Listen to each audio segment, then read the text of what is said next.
하나님 말씀은 에스더 7장입니다. 구약 756페이지 7장 1절에서 10절인데요. 우리 5절까지 한 절씩 교도하겠습니다. 7장 1절 왕이 하만과 함께 또 왕후 에스더의 잔치에 가니라.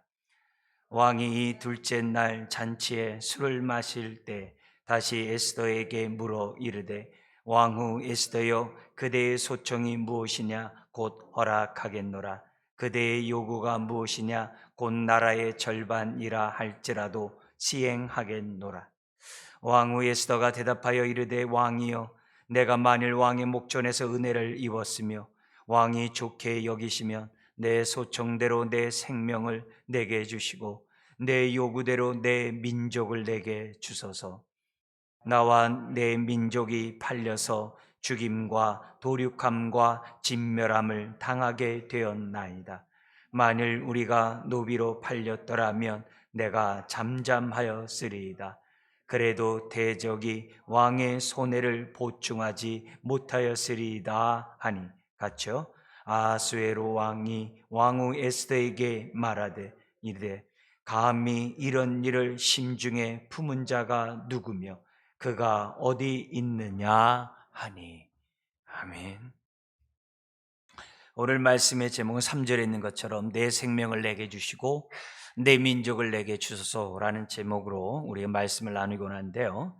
특별히 이 7장을 통해서는 에스더의 그러한 지혜가 구체적으로 드러나는 그런 이 7장입니다. 그래서 우리가 정말 이 에스더와 같은 이런 말을 하기 위해서는 에스더와 같은 지혜가 있어야 합니다. 근데 이 지혜가 어디서 왔느냐?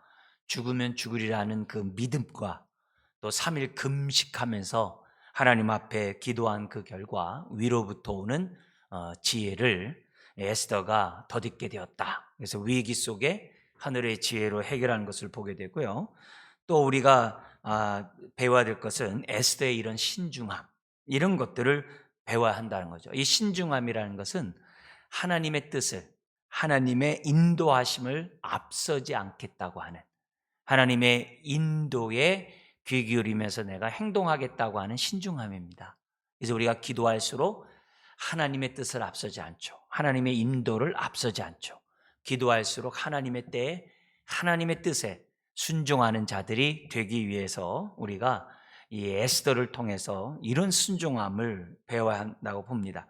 우리 강의 안에 있는 것처럼 세 번째 우리가 봐야 될 것은 에스더는 왕 앞에 이 악한 하만이다 라고 아주 그 입에서 나올 수 없는 그런 말을, 아주 그 독서를 담대히 말하는 것을 보게 돼요. 어떻게 이렇게 결정적일 때 이렇게 담대하게 말할 수 있느냐? 이건 하나님이 함께 하지 않으면 안 되는 거죠. 그래서 우리가 하나님으로부터 오는 이 지혜는 우리로 하여금 신중하게 할 뿐만이 아니라 담대할 때 담대하게 하는 능력이 있다는 것을 에스더를 통해서 배우면서 오늘 저와 여러분들이 하나님 앞에 기도할 것은, 우리가 진리를 알면서도 주저주저 할 때 있고 눈치 볼 때가 있고 여러 가지 환경을 살필 때가 굉장히 많잖아요. 그게 하나님의 뜻이라고 생각했음에도 불구하고 여러 가지 우유부단한 가운데 이를 그르칠 때가 없잖아 있거든요.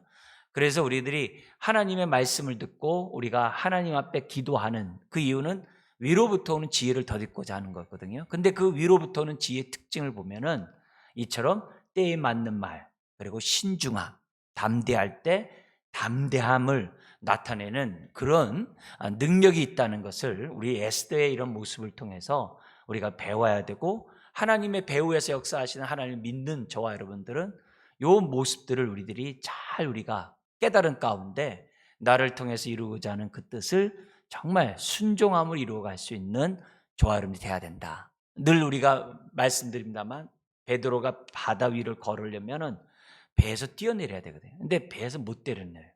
뛰어내린다고. 왜냐면 빠지면 어떻게 될까? 정말 주님이 오라고 했는데 그거 정말 믿고 가도 될까? 이 여러 가지, 이 파도 소리는 이거 어떡하지? 바람 소리는. 더구나 깜깜한 밤에는 바람 소리가 무섭잖아요. 그런 거 다 따지다 보면 배에서 못 뛰어내리거든요.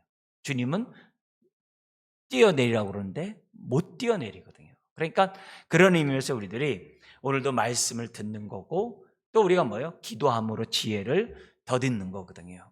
그래서 우리들이 오늘 이 말씀을 통해 잘 배웠으면 좋겠습니다. 특별히 유다인을 멸하려고 했던 아말렉의 후예, 이 하만의 몰락을 통해서 하나님의 백성을 대적하는 자들은 곧 하나님을 대적하는 것이고, 그들의 그 결과는 정말 끔찍하게 졸지의 심판에 이른다는 것을 7장을 통해서 보게 됩니다. 그래서 이런 것들을 통해서 우리는 또 한편으로 우리가 하나님의 백성을 보호하는 차원만이 아니라 대적자들 앞에서 당당한 그런 자세를 갖게 하는 그런 교훈이 있습니다. 근데 이 하나님의 뜻은 거기서 하나 더 나가서 우리가 단지 위기에서 벗어나는 것이 하나님의 뜻이 아니라는 거예요. 그 정도 수준이 아니라는 거죠. 하나님께서는 그런 위기를 허락했을 때는 위기를 통해서 영광 받으시고, 위기를 통해 하나님 뜻을 이루기 원하고, 위기를 통해서 사람들이 하나님을 발견하고자 하는 뜻이 있어서 우리에게 허락했다는 거예요.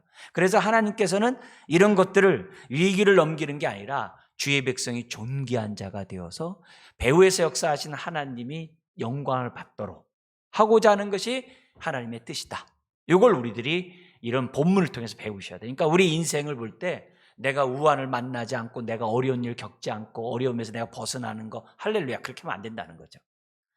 한 걸음 더 나가서 그걸 통해서 하나님이 나를 통해서 어떤 영광을 받으시는가, 어떤 뜻이 이루어지기 원하는가를 우리들이 생각하면서 이 에스더의 지혜를 배워야 한다는 거예요. 그걸 우리들이 이런 7장을 통해서 저와 여러분들이 배웠으면 좋겠습니다. 그래서 에스더는 배후에서 역사하신 하나님이 자기를 통해 역사하도록 그가 그의 삶을 주 앞에 드렸다. 그걸 배워서 우리도 이런 모습을 통해서 주의 뜻이, 우리가 주기도문의 뜻에 따라서 기도하잖아요. 하늘에서 이런 것이 이 땅에 이루어지기 원합니다. 우리 주기도문에 따라 기도하잖아요. 그런 기도를 하면서 이런 에스더의 이런 정말 담대한 믿음의 행동들, 하나님 나도 행할 수 있도록 도와주세요. 이런 마음으로 우리 한번 말씀을 들었으면 좋겠습니다. 크게 이제 두 분 나눠서 이제 말씀을 드리겠는데요. 1절 7절까지는 하만의 음모를 폭로하는 에스더의 모습입니다. 1, 2절에 보면 둘째 잔치에 하만과 함께 참여한 왕은 에스더에게 이제 질문을 합니다. 소청이 뭐냐? 내가 곧 허락하겠다. 나라의 절반이라도 주겠다. 이거는 문자 그대로 주겠다 이런 얘기한 게 아니죠. 지금 이미 이 앞에서 두 번씩이나 왕이 한 말이에요. 지금 이게 또 뭐냐면 세 번째 하는 얘기거든요. 그러니까 너의 소총이 뭐냐? 나라의 절반이나 주겠다. 이 말은 뭐냐면은 왕을 그만큼 존대한다는 것이고, 그리고 왕후가 하는 말을 내가 어떻게 세게 듣겠다는 태도예요. 왕의 그런 말에 대해서 내가 들을 준비가 다 돼 있다. 이런 의도가 이제 왕의 모습이죠. 사실 왕의 입장에서 볼 때는 되게 궁금하죠. 왜냐면은 자기 허락 없이 자기 앞에 왔을 때 죽을 수가 있거든요. 그리고 자기가 먼저 본 왕후를 어떻게 폐위했는지 지금 너무나도 사람들이 다 알고 있거든요. 에스더도 알고 있단 말이에요. 근데 그런 법을 어기면서까지 자기에게 왔을 때는 이건 기인이 자기에게 정말 중요한 말을 할 말이 있다는 것을 지금 뭐였대요? 왕은 지금 감지하고 있는 거예요. 근데 자기가 두 번씩이나 했는데 다음에 얘기했다 그러고 지금 또 얘기하게 하니 왕의 입장에서 볼 때는 진짜 신기한 거죠. 근데 두 번, 세 번 말하면서 왕은 점점 에스더의 말에 집중하는 거죠. 이게 다 지혜인 거죠.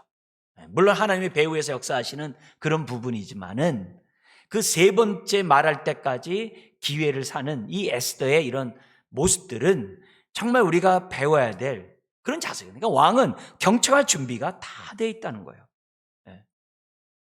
에스더의 입장에서 보면은 왕의 마음을 본 거죠. 세 번째야말로 왕이 내 말을 들을 수 있는 자세가 되어 있구나. 그걸 에스더가 감지하고 지금 뭐예요? 거사를 치르는 거예요. 그러니까 이런 모습들. 그래서 우리들이 에스더 자신도 자신이 요구하는 것이 얼마나 위험한 말인지 자기도 알고 있거든요. 더구나 자기 앞에 누가 있어요? 하만이 있거든요. 유다를 다 멸절할 수 있는 막강한 권세를 갖고 있는 하만이 있거든요. 더구나 정치인이거든요.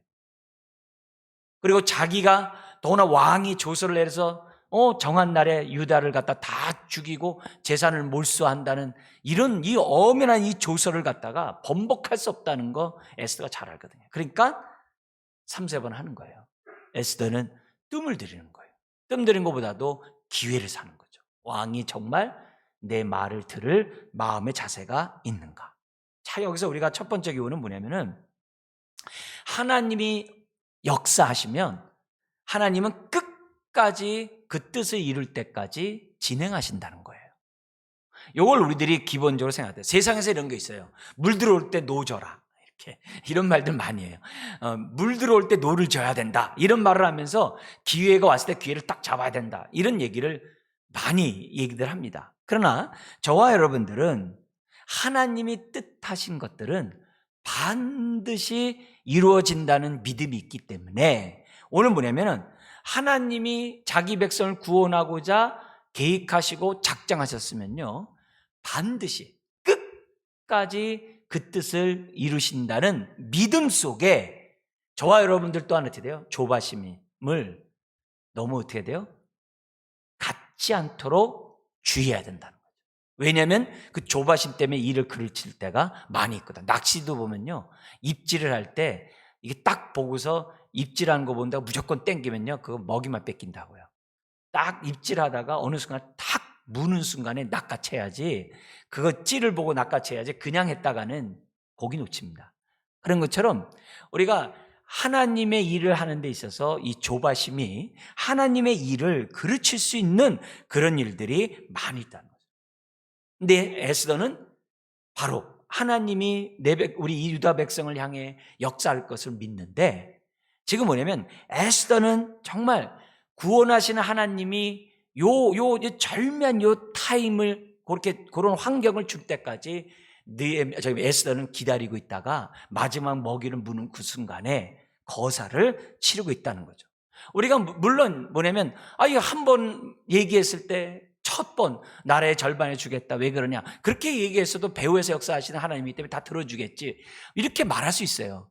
그렇지만 오늘 이런 것들을 통해서 하나님 우리에게 가르치고자 하는 얘기는 너무 이렇게 조바심 속에서 하나님의 일을 그르치는 그런 행동들을 하지 말라는 거죠.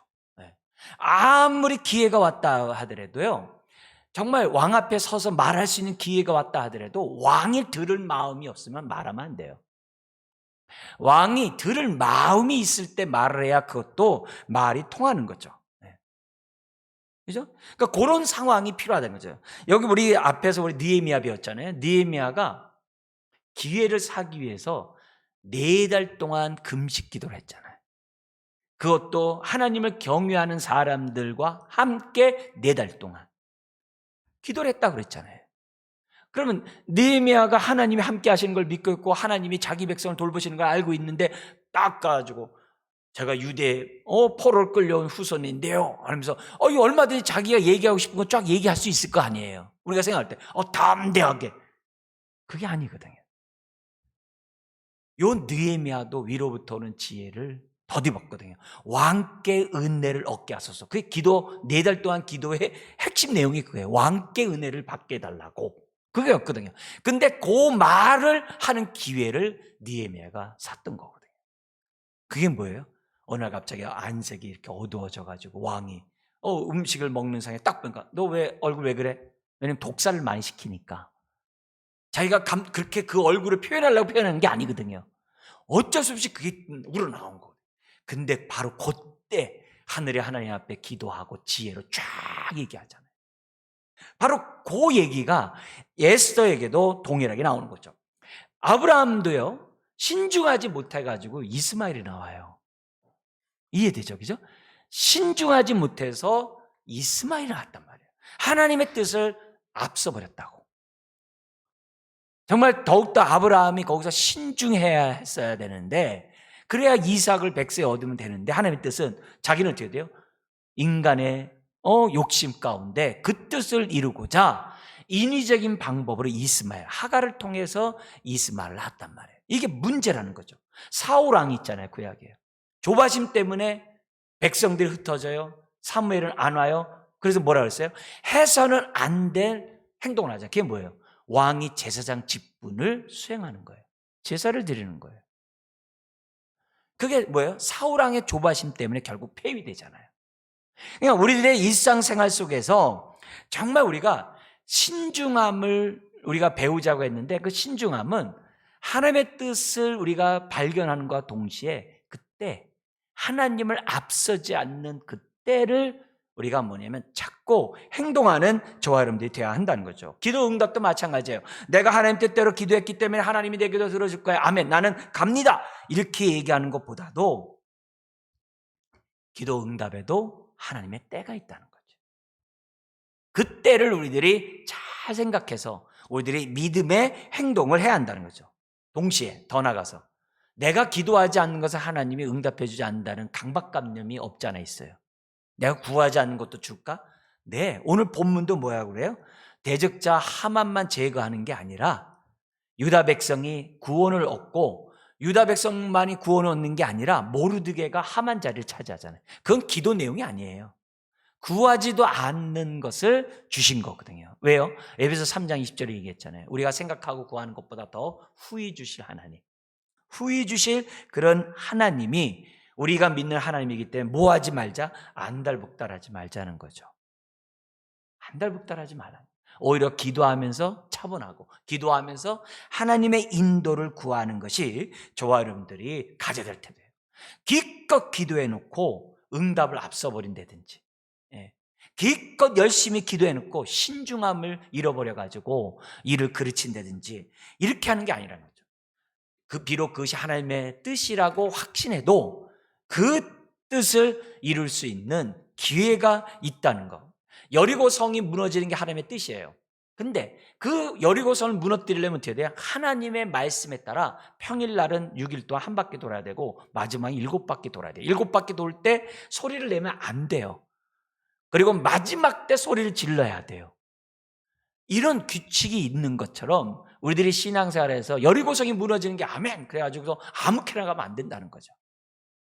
요 기다리고 어떻게 행동해야 되는지 한 스텝 한 스텝 이렇게 성령의 정말 돌보심을 생각하면서, 그러니까 우리가 기도할 때 막 이렇게 40일 신앙훈련하면서 40일 작전 기도하고 막 이런 것들이 하나하나 이렇게 따라가고자 하는 그런 자세거든요. 이런 것들을 우리들이 배워야 돼요. 그래서 우리 교회가 어떻게 돼요? 주의 몸된 교회예요. 주의 몸된 교회는 다 어떻게 돼요?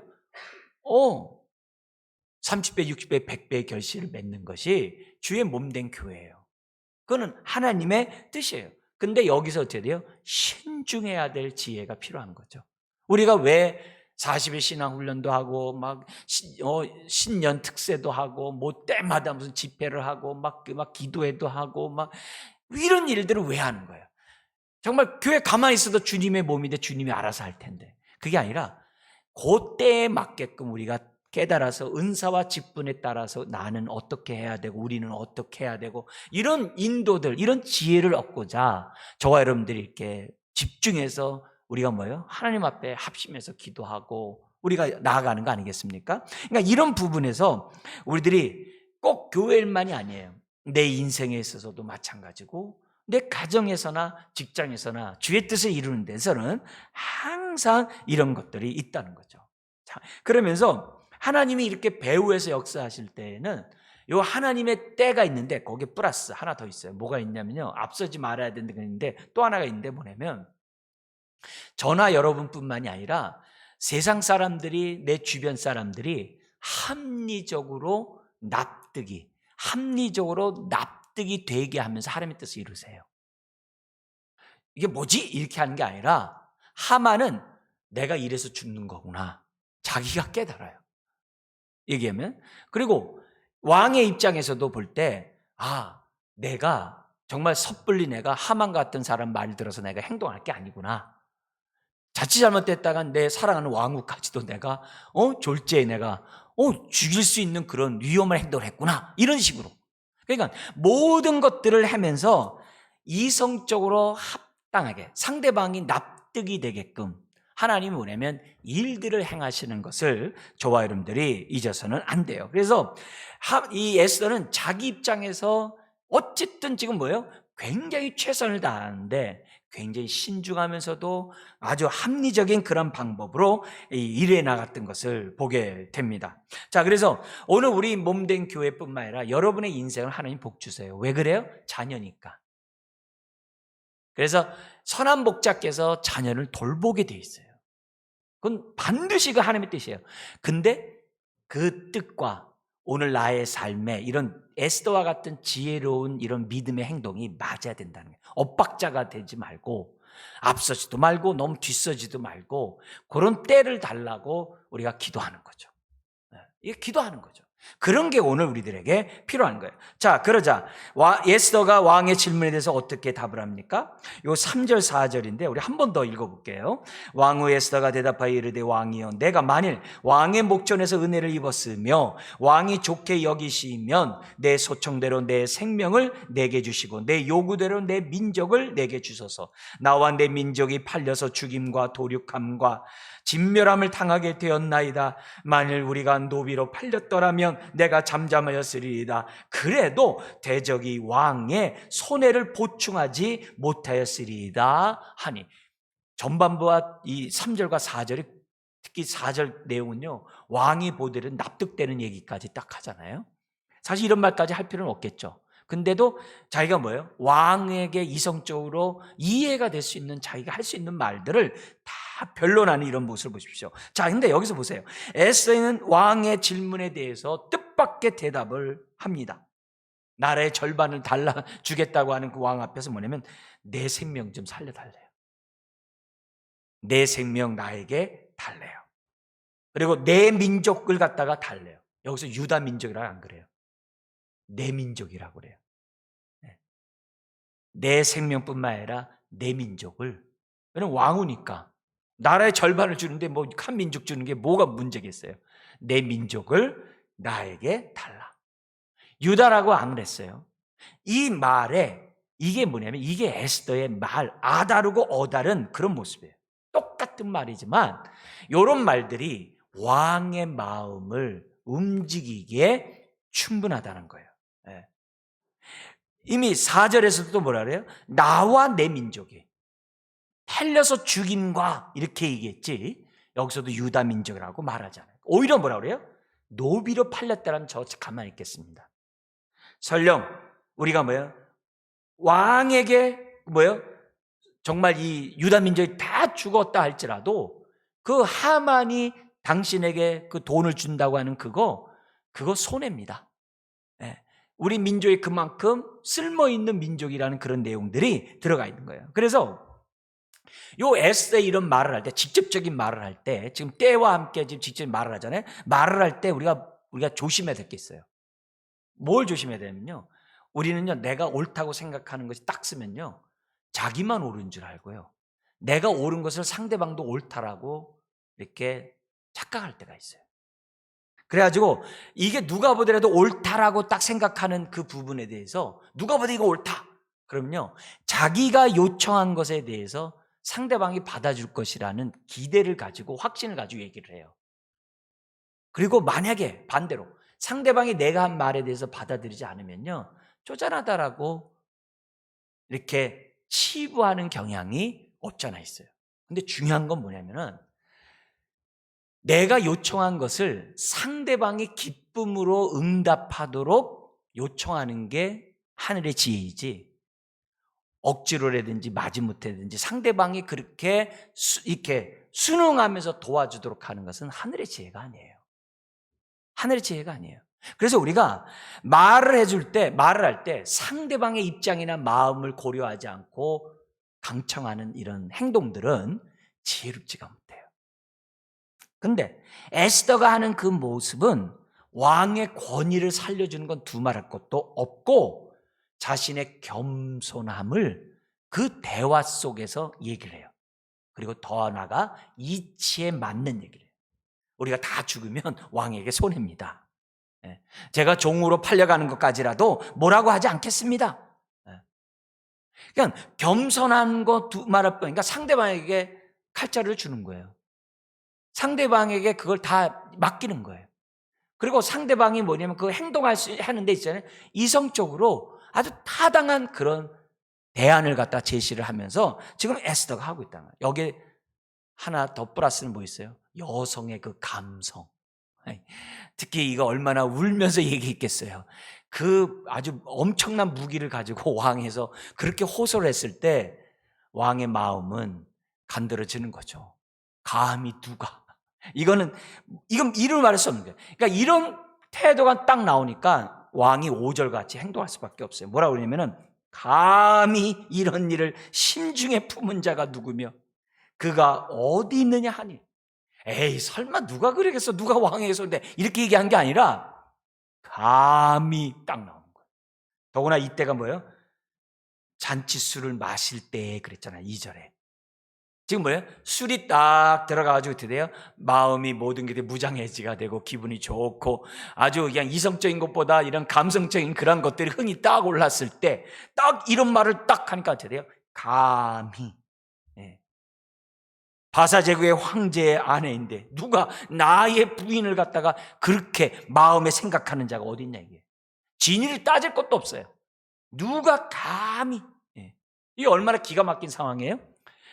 얼마 전만 해도 어때요? 죽으면 죽으리라 하면서 금식했는데 상황이 쫙 바뀌어가지고 어떻게 돼요? 왕이 지금 에스더 편이에요. 에스더 편에 지금 딱 서 있는 왕의 모습이에요. 왕으로부터 절대 지지를 받는 그 순간이 딱 되는. 하나님의 돌보심도 있지만 에스더의 지혜가 있는 거예요. 그래서 금식기도 하는 거예요. 에스더의 이런 지혜가 있는 거예요. 여러분, 왕이 화나면 다 끝난 거예요. 더구나 술 먹겠다. 왕이 화나면요, 이건 돌이킬 수가 없는 거예요. 왕이 화나면 이거는 그 진노 앞에서 왕후까지도 폐위하는 자이기 때문에 이거는 다 끝난 겁니다. 이처럼 하나님은 때로는 이런 왕의 권력을 사용하셔서 하나님의 공의를, 심판을 이루시는 경우도 많이 있어요. 예. 만약에 왕이 이런 권력이 없었다고 한다면 하나님이 이렇게 일을 처리하지 않겠죠. 그러나 왕이 이런 권력이 있는 거 하나님이 아시기 때문에 또 에스더도 알기 때문에 어떻게 돼요? 이런 지혜를 에스더에게 허락하셨고 에스더는 그런 지혜 가운데 이 문제를 해결한 거죠. 이렇게 보면은 어떤 때는 하나님이 더디 역사하세요. 어떤 때는 진짜 막 20년 기도해도 응답 안 해줘요. 그랬더니 옆에 성도가 난 30년에도 안 도와줘도 난 기도하고 있다. 뭐 이런 말들 하거든요. 그렇게 하지만 어떤 일들은요 졸지하세요. 지금 이 7장이 그런 거예요. 졸지에 하나님의 역사. 이게 있잖아요. 언제 또 있냐면요. 재림 심판 때. 재림 때 졸지에 하나님은 양과 염소를 나누세요.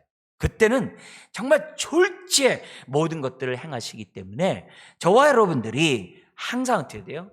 하나님의 뜻을 잘 분별하고 그 뜻을 이루어가는 데 있어서 때를 잘 찾고 사람과의 관계에서 정말 이렇게 에스더와 같은 이런 지혜로운 이런 태도들은 저와 여러분들이 가져야 한다. 이거는 하나님과 관계가 아니라 사람과의 관계도 마찬가지예요. 심지어 자식들도 어떻게 돼요? 부모한테 용돈 잘 받아내는 자식들이 있잖아요. 왜냐하면 그 타이밍을 잘 잡아가지고 부모한테 용돈을 이렇게 딱딱딱 받아내는 자식들이 있다고 그러잖아요. 그죠? 그러니까 그런 모습들, 이런 것들이 우리들의 일상생활에서도 다 동일해요. 자, 그러자 이 하만과 왕의 반응이 6절, 7절에 나오게 됩니다. 그러면서 이 왕의 진노 앞에 에스더의 답변과 여기에 대한 하만과 왕의 반응이 나오는데요. 먼저 에스더가 계속 얘기합니다. 누구냐면 누가 이러냐. 감히. 그러니까 6절에 에스더가 이르되 대적과 원수는 이 악한 하만이다. 이 하만이래요. 이것도 아니라 악한 하만이다. 딱 그래요. 하만이다. 하만이 왕과 왕후 앞에 갑자기 이제 다리가 또 풀어지는 거죠. 두려워한거를. 예. 그러자 7절에 얘기합니다. 왕이 노하여 일어나서 잔치 차리를 떠나 왕궁 후원으로 들어가니라. 하만이 일어서서 왕후 에스더에게 생명을 구하니 이는 왕이 자기에게 벌을 내리기로 결심한 줄 알미더라. 여러분, 이 에스더의 그 돌변한 태도와 말투를 보세요. 어떻게 이런 왕후의 입에서 이렇게 이 악한 이 하만입니다 라고 말을 할 수 있겠어요? 여러분, 이게 하늘의 지혜인 거예요. 담대할 때는 담대한 거예요. 처음부터 이렇게 담대한 게 아니에요. 담대할 때는 담대해요. 그리고 이 상황이 어떻게 돼요? 역전이 됐어요. 이제는 하만이 자기 목숨을 구걸하는 그런 모습이 된 거예요. 무엇보다 왕의 태도예요. 여러분, 제일 살아가면서 제일 기분 나쁜 게 뭐냐면 잔칫날에 술 맛을 떨어지게 하는 것이 제일 기분 나쁩니다. 지금 왕이 지금 기분 좋아가지고 막 이러고 있는데 이렇게 행동하니까 어떻게 돼요? 이건 졸지에 하만에게는요 잔칫날이 제삿날이 된 거예요. 왕이 보통 기분이 나쁜 그런 모습이 아니에요. 예. 한순간에 나가가지고 떠나버린다는 거죠. 그러니까 술을 먹었기 때문에 감정이 통제가 안 되겠죠. 이성적으로 행동할 수가 없겠죠. 예? 절대 권력을 갖고 있는 왕의 입장에서 볼 때는 얼마나 적겠어요. 그러니까 이런 모습을 우리들이 생각하면서 정말 하나님의 역사하시고 일하시고 배후에서 하시는 거와 우리들의 태도가 어떻게 만나야 되는지를 저와 여러분들이 배워야 하는 거죠. 그래서 우리가 좀 더 우리 이미 알고 있는 말씀과 얘기한다면은 이 악한 하만이 얼마나 두려운 자입니까? 이 악한 하만이 얼마나 무서운 자입니까?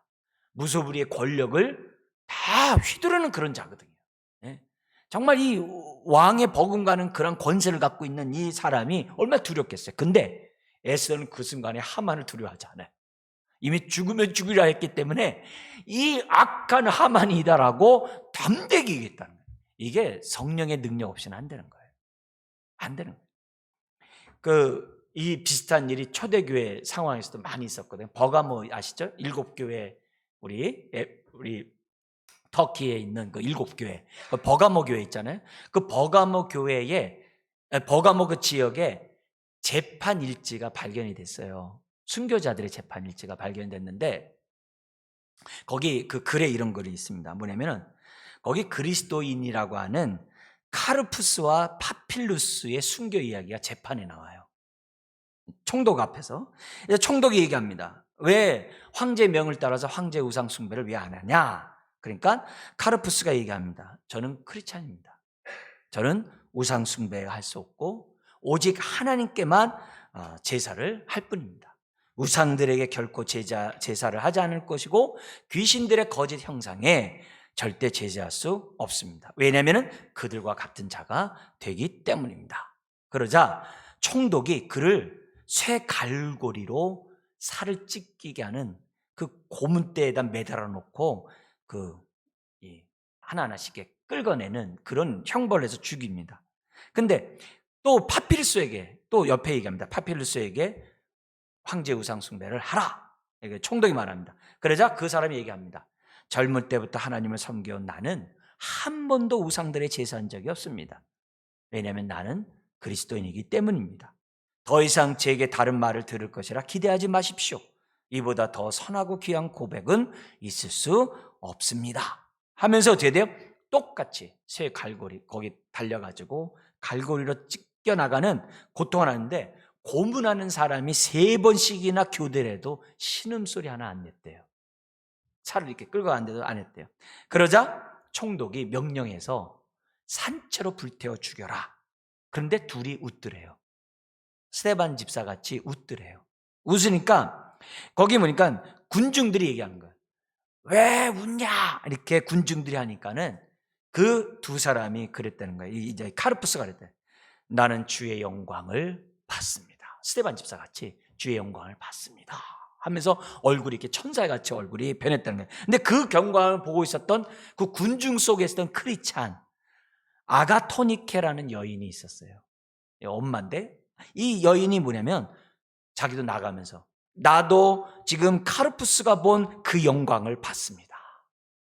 그러면서 뭐라고 하냐면 그것이 하늘의 부르심이라는 것을 깨닫고 그 여인이 큰 소리 칩니다. 뭐라고 그러면은 하늘의 잔치가 나를 위해 예비되었습니다. 나는 그 잔치에 참여하여 그 영광스러운 식탁의 음식을 꼭 먹어야 할 것입니다. 하면서 자기도 크리스찬이면서 자기도 죽이라는 거예요.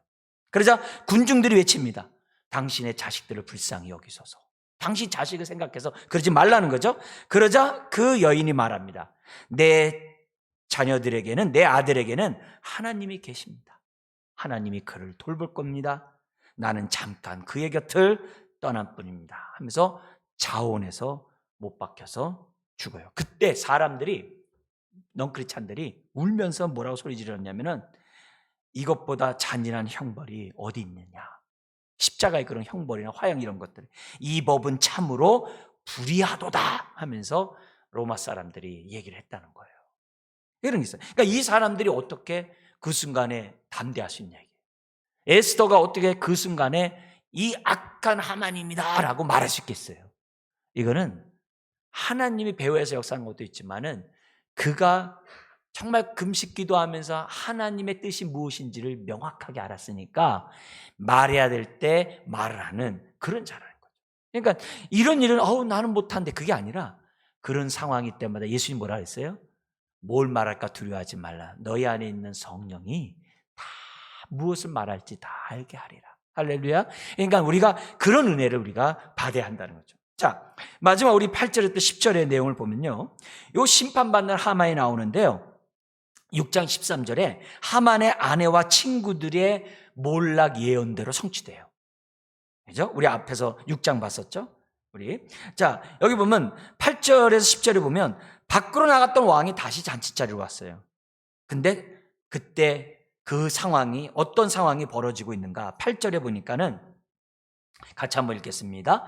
왕이 후원으로부터 잔치 자리에 돌아오니 하만이 에스더가 앉은 걸상 위에 엎드렸거늘 왕이 이르되 저가 궁중 내 앞에서 왕후를 강간까지 하고자 함인가 하니 이 말이 왕의 입에서 나오매 무리가 하만의 얼굴을 싸더라. 이건 끝난 거죠.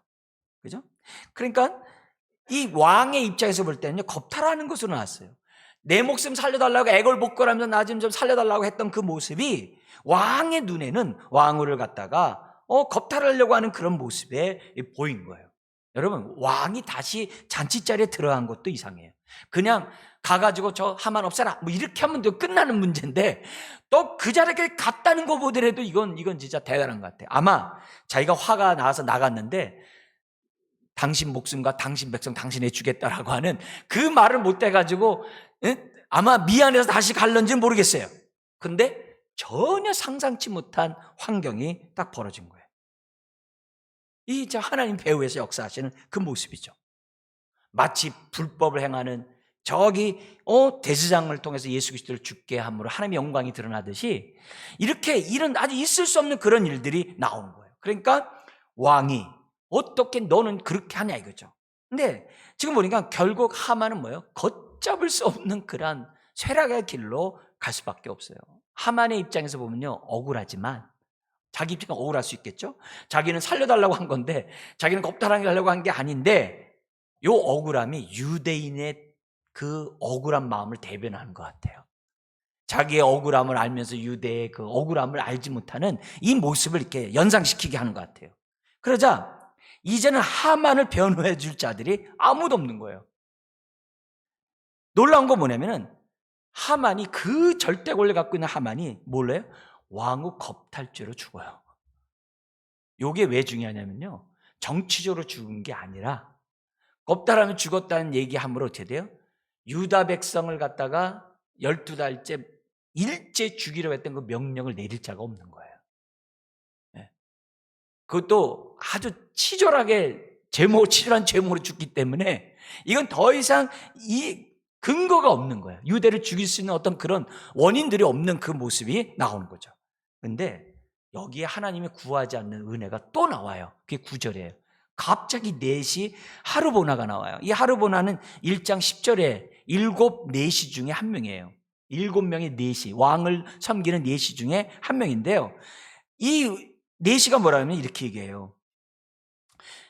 왕을 위하여 충성된 말로 고발한 모르드게를 달고자 하여, 이렇게 된 거예요. 달고자 하여 하만이 높이가 59빛, 약 25m, 50규빗 되는 나무를 준비하였는데 이제 그 나무가 하만의 집에 섰나이다 라고 고하는 거예요. 아니, 그 자리에서 또 그 얘기를 또 어떻게 탁 하는 거예요. 아니, 불과 어제의 일인데 나무가 단 거가 어떻게 이 4시의 귀까지 들어갔냐 이게. 이 모든 게 너무 신기해요. 어떻게 4시가 그것을 알았었는지, 아니면 그 하만이 얘기해서 알았는지, 하여튼 어쨌든 간에 그 사실을 알고 있는 거예요. 그러니까 그 얘기를 딱 하는 거예요. 이게 얘기하니까는 이건 이제 빼도 박도 못하는 거죠. 거기 보세요. 이게 뭐냐, 왕을 위하여 충성된 말로 고발한 모르드게를 달고자 하여. 그러니까 왕이 잠을 못 이뤘을 때 일기를 봤잖아요. 그때 일기를 읽게 했잖아요. 그때 그 자리에 있었던 것 같아요. 근데 그 모르드게를 하만이 죽이고자 한 걸 보면은 이거는 가중죄가 붙는 거죠. 가중죄 붙는 거죠. 그러자 10절 같이 한번 우리 읽겠습니다. 모르드게를 매달려고 한 나무에 하만을 다니 왕의 노가 그치니라. 아멘. 졸지에 자신이 파다놓은 무덤에 이렇게 들어가 버리는 그런 모습. 그것도 뭐예요? 자기 집에서 그렇게 교만하면서 내가 왕의 총애를 입고 왕의 잔치에 참여한 자 나밖에 없다라면서 자기 아내와 친구들 다 모아놓은 곳에서 그렇게 떵떵거리던 그 교만의 그 왕자의 자기 집에서 그렇게 돼요? 25m나 되는 그 나무에 매달려 죽게 됐다는 거죠. 그러니까 이 교만은 패망의 선봉이에요. 한순간에 무너지는 거죠. 여러분 반대로 모르드게의 입장에서 한번 생각해 보세요. 여러분 이처럼 하나님의 백성을 하나님이 지켜주세요. 발람 발락 사건 아시죠? 발람이 아무리 저주해도 내 백성을 저주하지 말라. 내 백성을 저주하지 말고 축복하라는 것이 하나님의 뜻이라고 그러잖아요. 그러니까 아무리 우리를 저주하려고 해도 우리는 저주받는 가운데 멸망할 일 없어요. 네. 우리에게는 저주가 통하질 않아요. 지금 모르드게 입장에서는 어떻게 해야 돼요? 벌써 자기를 대적하는 자를 갖다 심판하시는 하나님을 찬양하게 되겠죠. 그럼 아까 우리 순교자들 그 3명 같은 경우에 하나님 돌보셨는가? 돌보셨죠. 뭘 통해서 돌봐요? 영안이 열려서 하나님의 영광을 보게 함으로 돌보신 거죠. 아니 안 죽게 하시죠. 그건 우리 생각이지. 바울의 생각으로 바꾸면 어떻게 돼요? 사도 바울 생각하면 어떻게 돼요? 첫 번째 로마 감옥에 나오기 전에 나 빨리 하늘나라 가고 싶다 그랬거든. 근데 내가 성도들을 돌봐야 되는 사명 때문에 내가 남아있다 그랬거든요. 그러니까 갔다 온 바울의 입장에서 보면 빨리 가고 싶은 거예요. 그건 우리 입장에서 좀 늦게 가지 이렇게 얘기하는 거지. 우리 주님 입장, 하나님의 입장에서 그 입장에서 보면은 지금 어떻게 돼요? 빨리 가는 거죠. 빨리 가는 게 훨씬 정한 거죠. 근데 그것뿐만 아니라 플러스 모르드게가 총리에 앉으면서 지금 어떻게 돼요? 쓰임을 받는 거죠. 그러니까 모르드게가 옛날에 정말 자기가 암살 때 살려줬을 때 아무것도 안 줄 때 툴툴툴툴 될 수도 있겠죠. 근데 하나님의 카드가 이거였어요. 그래서요 우리가 오늘 왜 우리가 하나님의 기쁨이 되고 오늘 하나님의 뜻대로 살고자 하고 오늘 우리들의 삶이 정말 하나님의 사명에 헌신하는 게 왜 중요하냐? 카드가 많이 생겨날 수 있어요. 사용할 수 있는 카드가 많아요. 너 옛날에 이렇게 했지? 너 이거 받아라. 저 그 전도사 시절에 원종수 감리교 권사 그 암 의사의 그 간증을 들은 적이 있어요. 그 간증을 듣는데 그 간증 가운데 지금 이거와 연관을 생각하는 게 뭐냐면은 자기가 자기 집에 자기 부모가 그렇게 사람들을 대접을 했대요. 거지서부터 시작해서 뭐 하여튼 그렇게 집에 온 사람을 그렇게 했다는 거예요. 그리고 어디를 가더라도 어려운 사람이 있으면 가만히 있지 않고 자기도 또한 그랬대요. 계속 뭘 하더라도 의사하면서도 계속 이렇게 돕고 또 돕고 또 돕고 또 돕고 막 그런 일을 많이 했다는 거예요. 근데 미국에 가가지고서 어떤 일이 있을 때마다 그냥 하나님이 때마다 신마다 이렇게 도와주시대요. 그러면 그때마다 나중에 딱 하는데요. 그가 나였다 하면서 예수님이 자꾸 얘기해 주대요. 서프라이즈를 하대요. 그때 그거 나였다. 그거 나였다. 네가 힘들고 어려울 때 네가 도와줬던 그 많은 사람 그게 나였어. 그게 나였어. 그래서 내가 너를 갖다 지금 도와준다. 이런 간증을 갖다 이렇게 은혜스럽게 이렇게 하더라고요. 그러면서 자기가 새벽마다 교회 가서 아무도 없는 교회에 자기가 새벽마다 기도하러 갈 때마다 항상 따뜻한 온기로 자기를 한겨울에도 이렇게 안아주는 그런 은혜를 자기가 경험한다 하면서 그 기도에 대한 이 중요성을 많이 했거든요. 그러니까 이분은 뭐냐면 그런 카드가 많이 있었던 거예요. 그러니까 위기 때마다 하나씩 하나님이 빼가지고 너 그때 나 도와줬지, 너 그때 나 도와줬지, 야 지금 내가 너 갚아지 마. 지금 그 모습이 여기에 있는 거죠. 오늘 우리들이 이처럼 예배를 드리고 말씀을 듣고 우리가 또 말씀에 따라 기도하고 막 하려고 하는 이유는 다른 게 아니거든요. 우리가 정말 우리들의 평상시에 우리들의 믿음의 삶을 살아가면 살아갈수록 이런 카드들이 얼마든지 있는 거예요. 모르드게를 사용한 하나님이 우리 하나님이시잖아요. 우리 저와 여러분들의 하나님인 것을 생각하고 환경이나 사람 탓하지 말고 내가 최선을 다해서 어떤 것이 하나님이 기뻐하시는 일인지 잘 분별하며 행동하는 저와 여러분들이 되어야만 한다는 거죠. 그리고 오늘 말씀을 정리하면 이 에스더는 하나님의 인도를 앞서지 않았다. 하늘의 지혜를 얻을 때까지 기다렸고 지혜를 얻었다고 일을 저지른 게 아니라 왕의 마음까지 사고자 했다. 그래서 왕의 그 기회를 타이밍을 잡고자 했다. 딱 때가 됐을 때 왕이 내 말을 듣고자 하는 마음이 딱 됐을 때 그는 거침없이 하나님의 역사를 이루는 사람이 되었다. 그러니까 우리들이 하나님의 인도 가운데 사람을 변화시키기도 하고 상황도 바꾸시기도 하고 여러 가지 하지만 하나님이 정말 우리들에게 때에 맞는 각 사람에 맞는 그런 방식으로 일하시는 하나님. 근데 한 번 일하면 피할 수가 없어요. 구원도 피할 수 없는 것처럼 심판도 피할 수 없어요. 하나님이 딱 하만을 죽이고 유다를 살리고 하나님 영광 받고자 하는 그 뜻이 딱 정해지면 끝이에요. 오히려 하만과 같이 자기가 인간적인 노력으로 나를 살려주세요라고 했던 그것이 뭐예요? 하나님 앞에서는 다 해가 되는 거예요. 해가 되는 거예요. 그래서 엉뚱한 제목으로 하만은 몰락하게 되는 겁니다. 그렇다고 한다면 오늘 우리들이 이 에스더의 이런 지혜 다시 한번 우리 생각하고 하나님 저희 이런 기도 제목이 있습니다. 우리 교회를 향한 주의 기도 제목이 있습니다. 주님 깨달은 주의 뜻이 있습니다. 주여 이 뜻을 잘 분별하고 행동할 수 있도록 저에게 지혜를 달라고 기도하는 이 밤이 되었으면 좋겠습니다. 기도하겠습니다.